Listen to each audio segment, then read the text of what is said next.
Okay, so the final score then here at the Quattro-Tech Westwood Road. It's finished at Ives Town 1, Coalville Town 3. Joining me now is the Ives manager, Ricky Mahaney. Ricky, a frustrating one, I guess, in some respects. Matched a really good side there for long periods and have ended up with a defeat. Yeah, I wouldn't say it's frustration. I'm just really disappointed with the result, but so proud of the performance. I thought we were brilliant.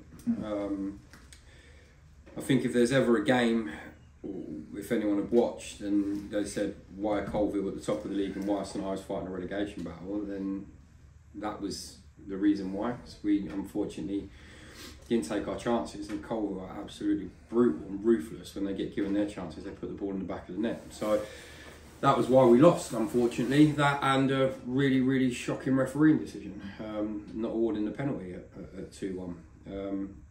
So yeah, it's, you know, when your luck's down, your luck's down. We need to help ourselves a little bit by taking those chances. And I think 9 times out of 10 Greg scores. I think 9 times out of 10 Nab scores. And unfortunately, the one time that they missed for both of them, it unfortunately happened today. But so proud of the performance. I thought we were brilliant. Yeah, come to the penalty controversy in a while, but the opening minute, the chance from Casaboni, if that goes in, do you think that's going to be a different game? It gives the players confidence and a great platform, doesn't it? I think goals change games, but I don't think that the goal. I mean, we don't know, do we? Goals do change games. I just think it would have given us a bit of a confidence boost. And when you're playing against Cole, when you're presented with those opportunities, you've got to take them. We said on Thursday night that a lot of the stuff that we did on Thursday night was making the most of the opportunities that we got in the final third, because you're not going to get many against the top team, so you have to turn them into goal scoring chances. And I thought we did that today. I thought the times that we got in and around their final third, we had good end product, forced lots of corners, lots of long throws, and created some good opportunities where the goalkeeper had to make some saves. Just unfortunate today that we didn't put them in the back of the net. And I suppose you look at it as well, obviously, you know, yes, it's a defeat, but on the positive, anybody who was here for the last home game against Stourbridge can see that the whole performance, if you like, was like chalk and cheese, wasn't it? It was a completely different... The Stourbridge game, we were terrible, especially second half. But I don't think that we performed that badly in the Stourbridge game first half. I just thought it was some individual errors that unfortunately put us in a position where we're 3-1 down. But the Stourbridge away performance prior to that I thought was good. I thought the Russell performance last week was really good, and I thought today's performance was even better. So, look, I'm not questioning the group of players. They've really, in the last 2-3 weeks, got together. They want to do something about the run that we're on. They're desperate to try and get the points, and I think that they are showing that in their performances. And look, there's pressure on the teams that we're playing against. We've got Tamworth here next week, and they've got to win. They've got to beat us to stay in the title race. So there's just as much pressure on them to win as there is with us. It's a game we know that if we do well and we play well, we can win. People say, you know, this running's tough, but Diamonds have taken Tamworth all the way today to the last minute and took a point off of them. So, you know, we're more than capable of getting a result against Tamworth, but we've got to play like we have today. We've got to play like we did last week to give ourselves a chance of doing that. And going back to today, obviously, I think it was at 2-1, we had what I thought was a really good spell. And I think that's when the penalty incident occurred. I mean, what was your sort of interpretation? I spoke to the ref. It's a stonewall penalty. There's no other decision other than a penalty. And the ref said it's hit his hand, but his hand was on the back of our player, so couldn't put it anywhere. But it wasn't. Everyone will watch it back and see that he's led with his hand, he's gone to head it, but he's punched the ball. It's the most clearest penalty. We could see it 50 yards away. You know, sometimes there's decisions where you go, oh, is it, isn't it? You know, that's 6 will say yes, 4 will say no. But the only person who would not give that as a penalty is a referee today. And that's, you know, when you need a little bit of luck when you're down there, those decisions, you hope go for you, but you know, we're down in the dumps, we're down there, and unfortunately those decisions seem to be going against us. But look, the game didn't hinge. That was a big decision at 2-1, a big turning point. But you know, the 2 chances that we should score, we could be sitting here celebrating a victory rather than a defeat. So we can't just blame the referee. We have to take care of matters ourselves, and unfortunately we didn't do that, which is resulted in us only scoring 1 goal and losing the game. you disappointed at how the goals were conceded?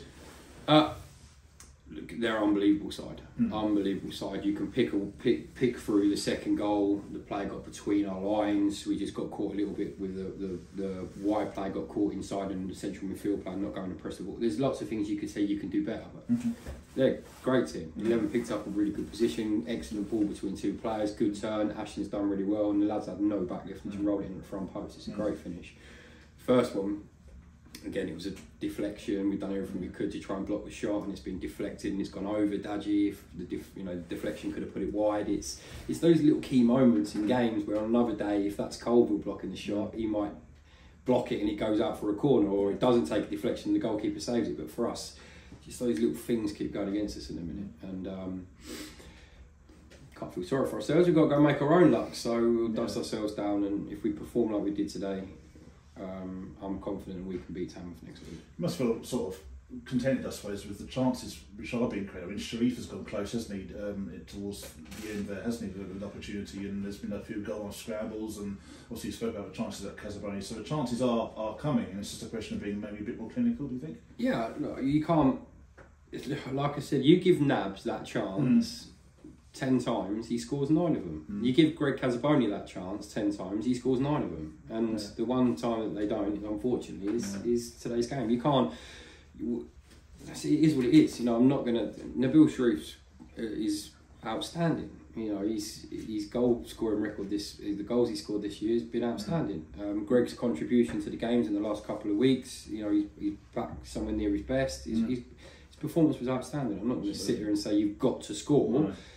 It's football. It's probably just the reason, unfortunately, that like I said, Coalville are where they are, and we're where we are, because when we're given those opportunities, we don't take them enough.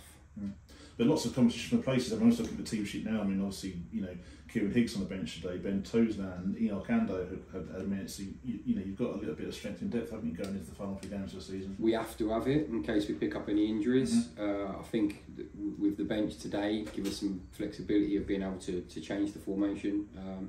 Needing a goal, we have players that could come on and get it. If we did find ourselves in the league, we have players to bring on to try and secure that. So the squad's really important. But you know, I'm a firm believer in, if you're in the team, stay in the team. And based on your performances, the way you'll stay in the team is by playing well. And I think the only change we made from last week's game was Johnny in for Nabs, because the players last week deserve to be in the team this week. And I think going into next week's game, if everyone's okay and we haven't got any issues, those players performed that well that they deserve to be in the team again next week. And I don't think anybody performed below the level that's expected. If anything, I think most of them, if not all of them, probably performed above the level that's expected. I was going to say, you must be really talking about team selection, about the goalkeeping situation has righted itself this week, because obviously with Ben Tosang going in goal last week.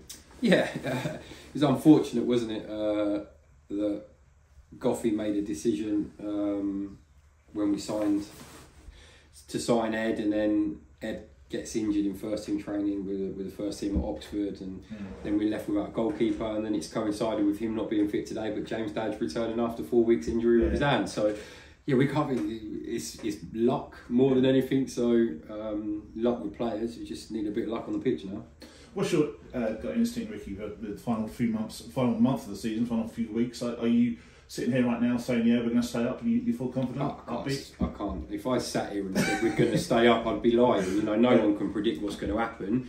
I know one thing that I can say is that I'd rather be in our position than in Kings Langley's or Stratford not Stratford, Kings Langley or Bedford, because we've got more points on the board. They've got, you know, maybe they've got games in hand or what have you, but at the moment it's in our hands. You can't ask for more than that going in with 4 games to play. It's in our hands. We're not relying on other results. We're not relying on other teams to drop points. It's simply we are relying on ourselves to be good enough to win a couple of games of football, 1 game of football and a couple of draws, whatever it might be, to stay up. But it's in our hands. And if you said that to us, where would you prefer to be in a relegation fight, I'd take our position over a couple of the ones below us. So, you know, the one thing I think is our performances show that we're capable of winning the games. If we were performing like we did at Stourbridge at home a couple of weeks ago, and where I felt in the second half we were all over the place. You know, it looked like we waved the white flag a little bit. There were some concerns, but prior to that, I think our performances for the last 4 games, apart from that Stourbridge, have been all right. And we can't get too wound up about where the points are coming from. We've just got to concentrate on playing well, because if we play well, we played really well today, and it still wasn't enough to win. Maybe because of the opposition, maybe because of things that we didn't do well enough, but in terms of chances that we created. But if we play well, at least we give ourselves a chance of winning, and that's what we've got to do. Like I say, it's in your own hands, isn't it? And I suppose just looking ahead, obviously 2 games in quick succession next weekend because of Easter. How's the playing personnel looking? Any bumps, bruises, or any knocks at all? Jordan's got a tight quad, but like you said, we've got Ben Toseland. If George is not quite fit, with the 2 games in the space of whatever it is, we've got 6 players with Ethan Johnson. He wasn't involved today, but we've got 6 players. We can make 6 changes and not weaken the side. And Johnny Edwards, is he had a back injury last week? Yeah, we had to rest him last week, but he come back. To be fair, the first half performance, he worked his socks off, and then I think it showed that he's been carrying a knock from now for the last couple of weeks. So you know, it's good that he got through the 90 minutes, but I think he tired a little bit towards the end. But obviously, when you're needing a goal, you're not going to take off Johnny Edwards. So look, we're all right. We're in a good position. I think the players are disappointed, but I've just gone in there and praised them and given them a lot of positives and some reinforcement that we're still in it. The results went our way today, if you like, with Kings Langley getting beat and Bromsgrove getting beat and Stratford only picking up a point. So Basford didn't play, Bedford didn't play. So it is as it is. You know, we've got some winnable games coming up. We've got 4 winnable games coming up, and we've got to be doing everything we can to try and win them. Okay, thanks, Ricky. Cheers. Thank you.